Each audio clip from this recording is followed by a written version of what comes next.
4 фирми поврзани со државни функционери добила пари од државата.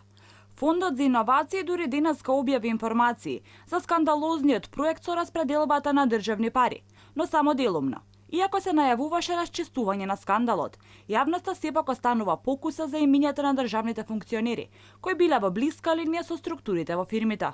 По истекот на рокот од 15 дена, 4 компании поднесоа изјава или дополнение на изјавата, со која ја декларираат собственичката структура, во која има носител на јавна функција. Повеќе за 77 компании апликанти, дали во својата собственичка структура имаат лице кое што е носител на јавна функција или член на неговото потесно семејство, беше објавена 24 јули, откако во јавноста беа објавени информации за повеќе фирми на државни функционери кои добиле стотици илјади евра.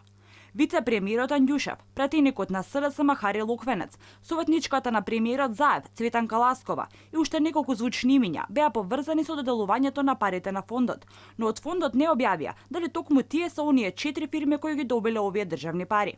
Инвестициските проекти на 4 компании, како што велат од Фондот за иновации и технолошки развој, ќе бидат повторно доставени на разградување до Комитетот за одобрување на инвестиции, според критериумите за селекција и согласно правилниците на повикот. За останатите компании од првиот инвестициски бран, што доставиле изјава во која нема носител на јавна функција и или член на неговото потесно семејство со собственичка структура, продолжува постапката за склучување на договори за реализација на инвестициските проекти. Исплатата на средствата, согласно процедурите на фондот, ќе се реализира квартално.